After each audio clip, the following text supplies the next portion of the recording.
Do you always think the bank makes money every time they make a loan? Well, today we dive into the truth behind that statement.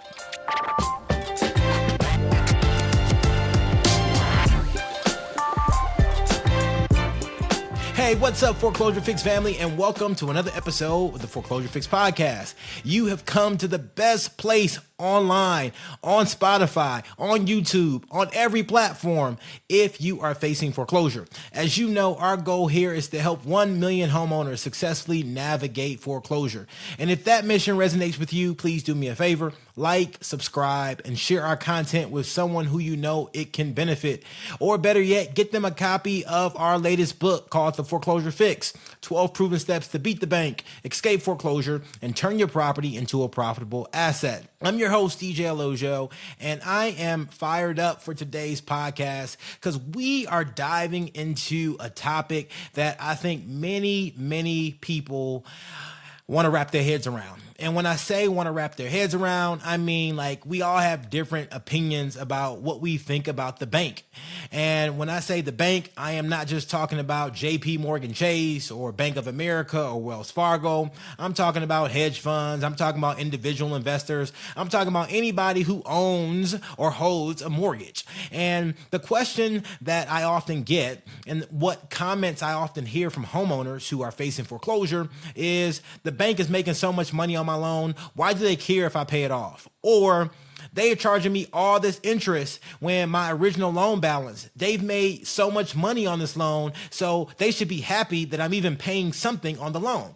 And today I want to highlight a story that I have kind of firsthand knowledge of because this story is near and dear to my heart because I know the people involved in the story. And the crazy part about it is the bank does not always make money on the loans they make to individuals. And you may say, well, if they don't make money on one, they make money on the other ones. Well, that is very true. The bank is in business. And if you look at the profits from banks for the last few years, they have been doing very well. So they are not hurting. However, I think that there is a myth that the bank is always making money on every loan. And when they're making decisions about your loan in particular, they are looking at your situation and saying, oh, we can make more money here, so we're going to squeeze this person or try to extrapolate so much more than we should from that person. When that's not the mindset, that's not the motive of the bank.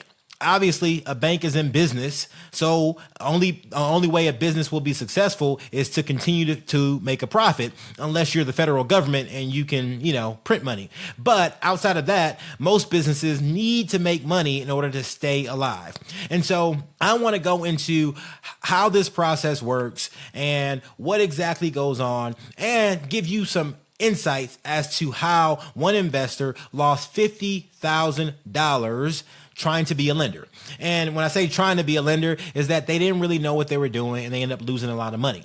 So that being said, let's talk about what happens when banks create loans and they want to sell them off. So you go through a process, you're so excited, you buy a house and there is a mortgage on the house and the bank gives you that mortgage. Well, that bank is not just giving a mortgage to you, it's giving mortgages to tens and thousands of different people. And sometimes when I use the term bank, again, I'm not just talking about the Wells Fargos or JP Morgan Chases or credit unions. I'm talking about hedge funds. I'm talking about all different type of lending institutions. I'm talking about anybody who can lend. It could be the previous owner of the house. They could be the bank for you in your scenario. And so in those scenarios, the bank extends credit to you or extends credit to individuals. And they have these loans on the book and these loans are performing. By performing, I mean that people are paying on time every month by the 5th of the month or whatever date the note and mortgage outline, and things are going great.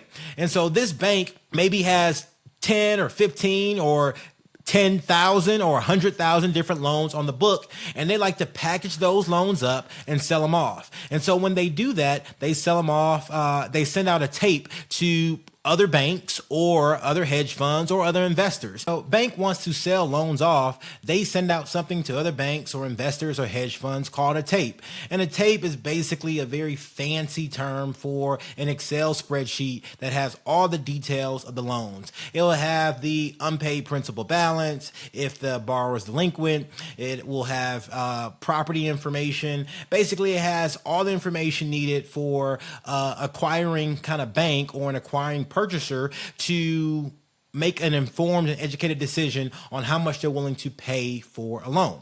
Well, in this scenario, banks are often selling notes to one another. It is very common, just the same way as we sell real estate day to day. That being said, this investor who I'm talking about, who lost $50,000, they wanted to become the bank. And so they got access to a tape and contacted the bank, and they bought a loan from the bank. Now, that loan was non-performing. And as I said before, a performing loan is where someone's paying on time, paying as agreed. And a non-performing loan is exactly the opposite. The person is not paying. They cannot be paying for a couple months, a couple years, or they could have maybe stopped paying right after they made the initial payment. And so that non-performing note needs to get worked out. And if you're facing foreclosure, you are someone who is probably considered non-performing. And so this investor spent $30,000 buying a non-performing note. Now, you may say $30,000, how much was the value of the note? Yes, it is true that sometimes banks do discount notes when they are selling them. And you may say, why do they discount a note why do they discount a note? The reason why they discount notes is because a bank, once they sell that note, they write it off. So if the note was for $100,000 and they sell it for $80,000, well, they're going to write off that other $20,000 as bad debt, uncollectible. It's a very common practice. You see it with credit card companies, you see it with banks, and you see it with just people in business. When something just doesn't go right, a deal doesn't go right, you write off the debt and you move on. But the banks don't want the headline risk of saying, hey, we're foreclosing on all these homeowners, and so they'll probably sell it off to a different company. Bank of America does not want to be in the news talking about all the foreclosures that they're doing. They want to be in the news talking about how they're helping the communities they're in. And so a lot of times when things become non-performing or delinquent, they'll sell it off to another entity and let them be the bad guy and let them get the headline risk. Well, in this scenario, this investor bought the note. They did get it at a discount, but they still paid $30,000. Yes, that's $30,000 hard-earned dollars that they paid for the mortgage. So they were thinking like, great, I got a great deal. I'm going to make a good amount of money on this transaction. And so they started reaching out to the borrower, and the borrower said nothing. And if you're out there and you're facing foreclosure, you know what I'm talking about. They sent mail, they sent correspondence, and the borrower did not respond. Now, what this lender did not know is that they were dealing with a professional thief. And what I mean by professional thief, I'm talking about a borrower who has no desire to pay and who intends to game the system as much as possible until the very end. And so in this situation, they basically sent numerous pieces of correspondence to this borrower, and they did not respond. And so what did the lender do? They engaged legal counsel. And so the legal counsel started the process. They sent the demand letter. After they sent the demand letter, they then went through the entire foreclosure process. And this borrower said nothing. They didn't appear in court. They just said nothing. Now, the issue is that this was in New Jersey. And New Jersey is a judicial state where the foreclosure process could take up to a year and a half. And as a result, this lender was paying that attorney lots and lots of money to go through with the foreclosure. And they finally got the foreclosure sale, which was like, great. All right, it's at the foreclosure sale. What are we going to do? And it goes to foreclosure sale and somebody bids on it. And they're like, great, I'm going to get paid off. I can move on. But guess what happens? The person who bid on it at the foreclosure sale did not know that this was a second mortgage. And because it was a second mortgage, they didn't want to buy it. And the reason why they didn't want to buy the property is because it would have been subject to the first mortgage. Now, basically what happens sometimes when people buy houses, you have a first mortgage and then you may have a second mortgage that's for a smaller percentage. And this lender bought the second mortgage for the $30,000 amount. And so as a result, when they went to foreclosure sale, someone would still have to satisfy the first mortgage. And they went to sale. and the borrower reneged. So guess what? They went to sell again a few months later. And what happened again? Somebody bid on it, but they did not go through with the sale yet again. And this happened multiple times to this lender. And then the worst thing happened. The first mortgage said, hey, we're not getting paid either, and so we are going to foreclose on the property. And they took their loan to foreclosure, and as a result, they went to sell and somebody bought it. And somebody was happy to buy the first mortgage, but not the second mortgage. And the second mortgage lender got wiped out. And what I mean by wiped out is that there is a chain of title when you have real estate. And when you have real estate, typically you have your first mortgage and then your second mortgage, then maybe HOA and all your other lien holders. Now, I didn't say taxes because taxes pretty much take preeminence over everybody and they'll always be there. The government will always get theirs, but that's pretty much the chain of title. So if the first mortgage forecloses, everybody else behind the first mortgage gets wiped out. And so as a result, that's exactly what happened in this scenario. And so this lender lost $50,000 between his acquisition costs and the legal fees associated with it, and they learned a valuable lesson. And so I always say this to homeowners who are in foreclosure is that you don't necessarily know the situation of your lender.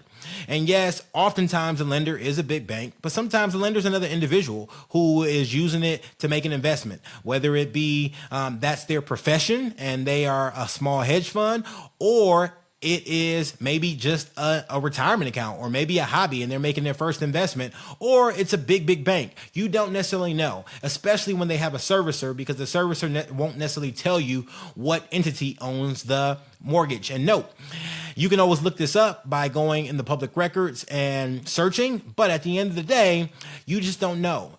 But I would tell you is that each situation is different and the motive of each lender is different. And you can't just come to the situation with that mindset of, oh, the lender has made enough money off this transaction, I don't need to pay. Or they should be willing to give me a discount and just take something because I'm giving them something at all, right? You can't come to it with that mindset.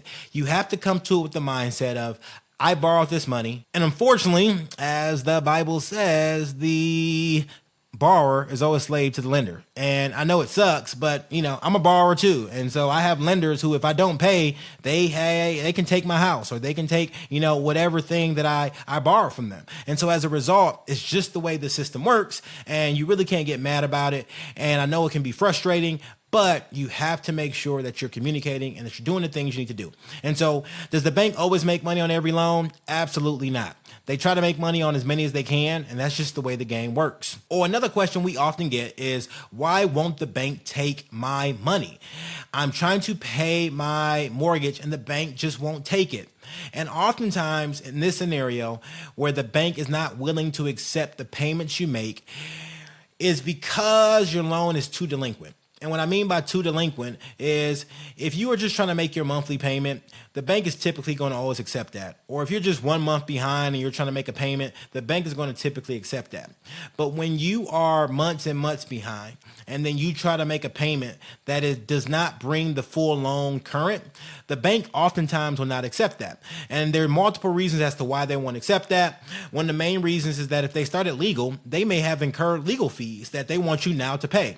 Or if they accept some of the money, it may set them up to be delayed in the foreclosure process. And so they may want to modify the loan or go into a forbearance or do something different in that scenario. So don't be surprised if you try to pay your lender and they say, we're not accepting it, or they don't cash your check, or they don't cash your certified funds, or whatever else may be the case.